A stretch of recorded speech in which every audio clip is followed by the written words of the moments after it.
Morning दोस्तों, आज है 23 तारीख। तो चलिए आज के मोस्ट इम्पॉर्टेंट करंट अफेयर्स पढ़ना स्टार्ट करते हैं। हाल ही में नोवाक जोकोविच ने ऑस्ट्रेलियन ओपन में किसे हराकर जीता है? तो उन्होंने डेनियल मेदवेदेव को हराकर ऑस्ट्रेलियन ओपन जीता है।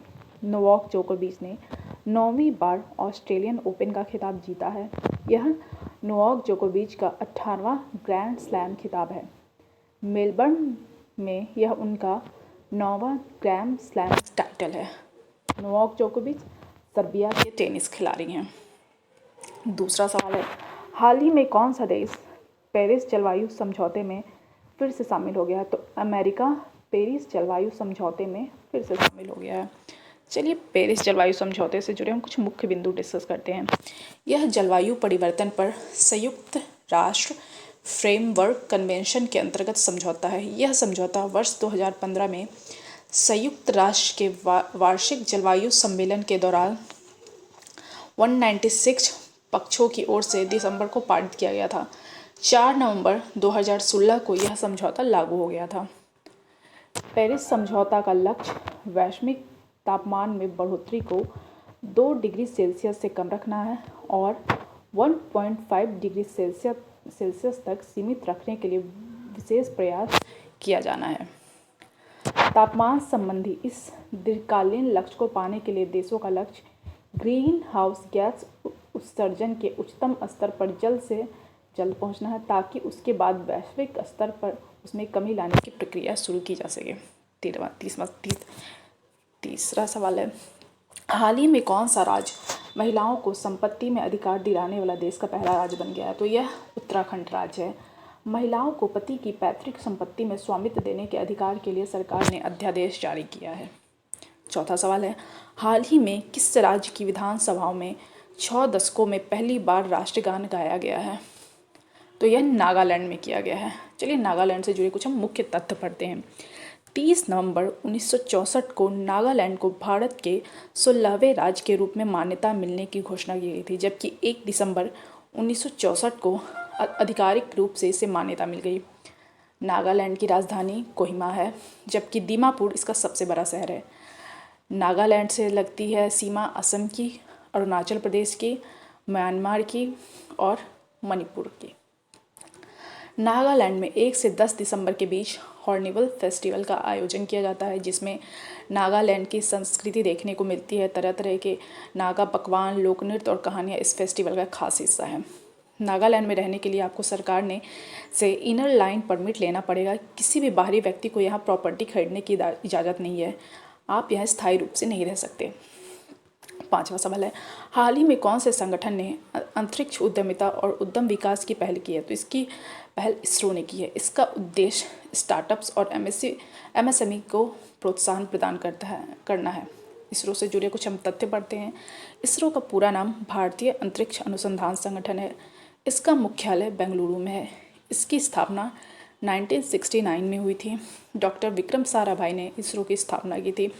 आर्यभट्ट इसरो का पहला उपग्रह था, जिसे 19 अप्रैल 1975 को रूस की सहायता से लॉन्च किया गया था। इसरो के वर्तमान डायरेक्टर के सिवान हैं। छठा सवाल है, किस देश के द्वारा हिमालयी गुलाब नमक को भौगोलिक संकेतक के रूप में पंजीकृत करने का निर्णय लिया गया है? तो यह पाकिस्तान के द्वारा यह निर्णय लिया गया है।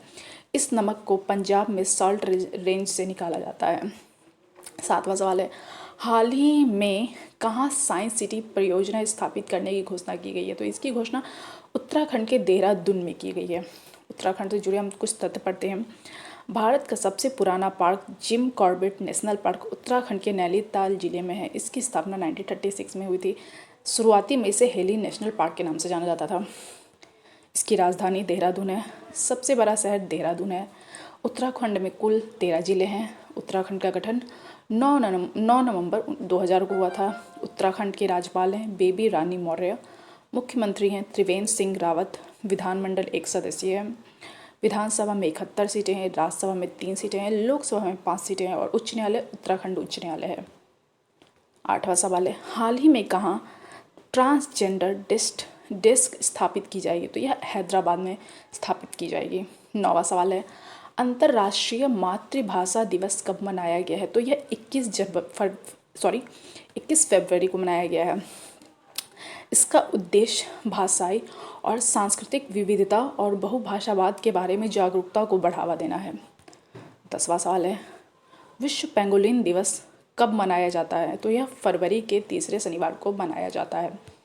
11वां सवाल है, हाल ही में किस राज्य ने 20 फरवरी को अपनी स्थापना दिवस मनाई है? तो यह अरुणाचल प्रदेश और मिजोरम ने मनाई है। अरुणाचल प्रदेश और मिजोरम को 20 फरवरी 1987 को राज्य का दर्जा प्राप्त हुआ था। चलिए अरुणाचल प्रदेश से पहले हम कुछ जुड़े तथ्य पढ़ लेते हैं। 1972 में अरुणाचल प्रदेश को केंद्र शासित राज्य बनाया गया था और इसका नाम अरुणाचल प्रदेश दिया गया।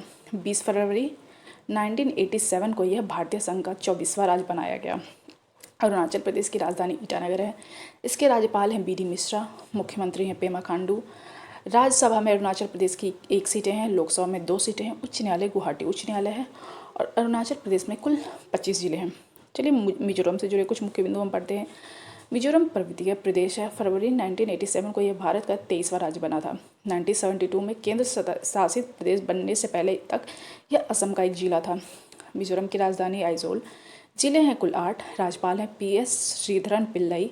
मुख्यमंत्री हैं जोरामथंगा। राज्यसभा में 1 सीटें हैं, लोकसभा में 1 सीटें हैं। यहाँ के प्रमुख त्योहारों में से एक है मिमिकुट का त्यौहार, जो राज्य में मक्का की कटाई के जश्न के रूप में मनाया जाता है। 12वां सवाल है, संयुक्त राष्ट्र मानवाधिकार परिषद की सलाहकार समिति का अध्यक्ष किसे बनाया गया? तो अजय मल्होत्रा को संयुक्त राष्ट्र मानवाधिकार परिषद की सलाहकार समिति का अध्यक्ष बनाया गया है।